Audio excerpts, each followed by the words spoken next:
मनुष्य दो ही प्रकार के व्यक्तियों के समक्ष झुकता है। एक वो जिसका वो सम्मान करता है और एक वो जिससे वो भयभीत रहता है। अब कोई व्यक्ति यदि आपके समक्ष झुकता है तो उसके पीछे कारण क्या है? आपके प्रति सम्मान या आपके प्रति भय, ये आपको समझना है। यदि आप ऐसा सोचते हैं कि उससे क्या अंतर पड़ता है कि भय हो या सम्मान, कोई मेरे समक्ष झुक तो रहा है। यदि ये आपकी सोच है तो आपको स्मरण करवाना चाहता। ये इस समय को बदलने में समय नहीं लगता। आज वो व्यक्ति आपसे भयभीत है, कल इस भय का अंत हो सकता है, या हो सकता है उसके पास अत्यधिक शक्ति आ जाए, कुछ भी हो सकता है। स्मरण रखिए, जो शीश भय के कारण झुकते हैं वो विरोध में सबसे पहले खड़े होते हैं, और जो शीश सम्मान में झुकते हैं वो आपके लिए शीश कटवाने के लिए भी सज्ज रहते हैं। तो सबको अपना बनाइए, किंतु भय का उपयोग करके नहीं, कर्म करके, सम्मान अर्जित करके। बस यही कीजिए और मेरे साथ प्रेम से कहिए, राधे राधे। सुई की छोर पर एक छिद्र होता है जिससे हम इस धागे को निकालते हैं, और फिर इस सुई की सहायता से ये धागा वस्त्र सिलता है। किंतु ये धागा कभी इस छिद्र में प्रवेश कर ही नहीं पाएगा यदि ये सीधा नहीं होगा।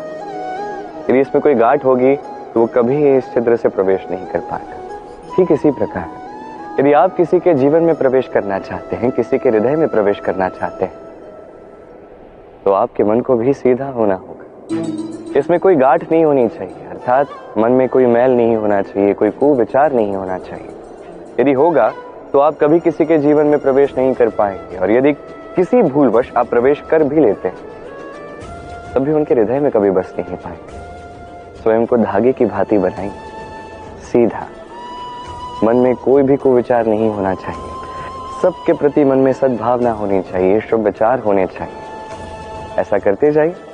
एक दिवस ऐसा आएगा जब इस समस्त संसार के हृदय में आप बसेंगे, और तब हृदय प्रसन्न होकर कहेगा, राधे राधे। सूर्य मुझे बड़ा भाता है, प्रतिदिन मुझे कुछ नया सिखा जाता है।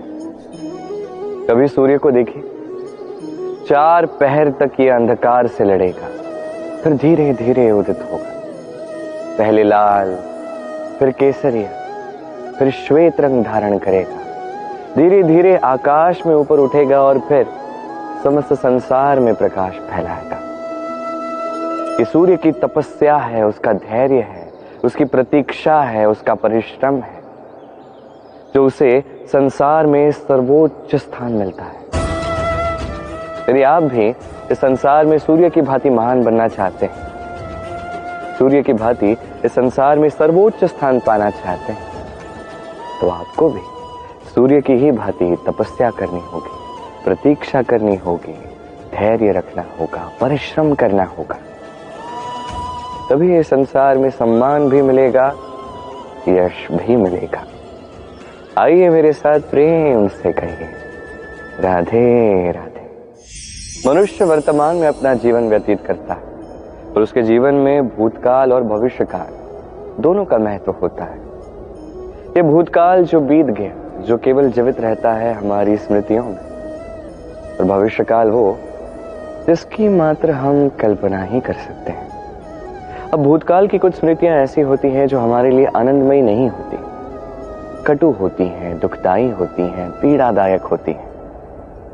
हम जो कुछ भी कर लें उसे तो बदल नहीं सकते, किंतु भविष्यकाल, उसकी रचना तो हम कर सकते हैं।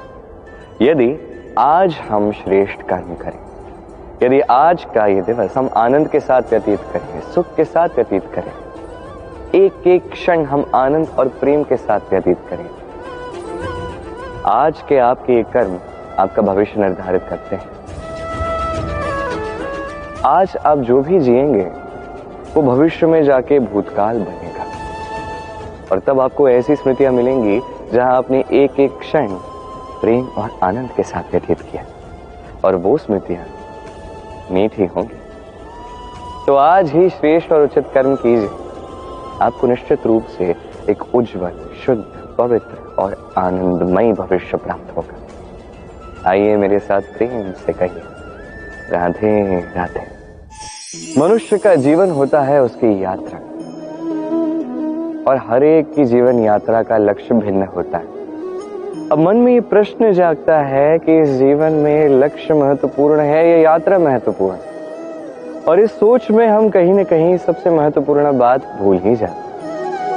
भूल जाते हैं सबसे महत्वपूर्ण व्यक्तित्व, हमारा साथी, हमारा सहयात्री, जिसके साथ हम यात्रा तय करते हैं। यह अत्यंत महत्वपूर्ण है। अब स्वयं देखिए, मेघों से वर्षा की एक बूंद गिरती है, उसका लक्ष्य होता है धरा, उसकी यात्रा होती है समस्त वायुमंडल, किंतु उसे कौन सा साथी मिलता है उस पर देखिए कितना कुछ निर्धारित होता है। यदि उसे साथी मिलता है सीप, यदि वो सीप के मुख में जा गिरती है तो वो मोती बनती है, और तब लक्ष्य क्या बनता है? ईश्वर के आभूषण। वहीं यदि ये बूंद उसे साथ मिलता है सर्प का, वो सर्प के मुख में जा गिरती है तो वो बन जाती है विष, और तब लक्ष्य क्या बनता है? किसी के प्राण हारना। यही दर्शाता है कि हमारे जीवन में साथी का चयन अत्यंत आवश्यक, अत्यंत महत्वपूर्ण है, क्योंकि साथी का प्रभाव आपके मार्ग पर ही नहीं, आपके लक्ष्य पर भी पड़ेगा। कभी कभार तो ये आपके लक्ष्य को भी बदल देगा, कभी उचित प्रकार से, कभी अनुचित प्रकार से। ये आपके चयन पर निर्भर करता है। तो एक श्रेष्ठ साथी का चयन कीजिए और मेरे साथ प्रेम से कहिए, राधे राधे।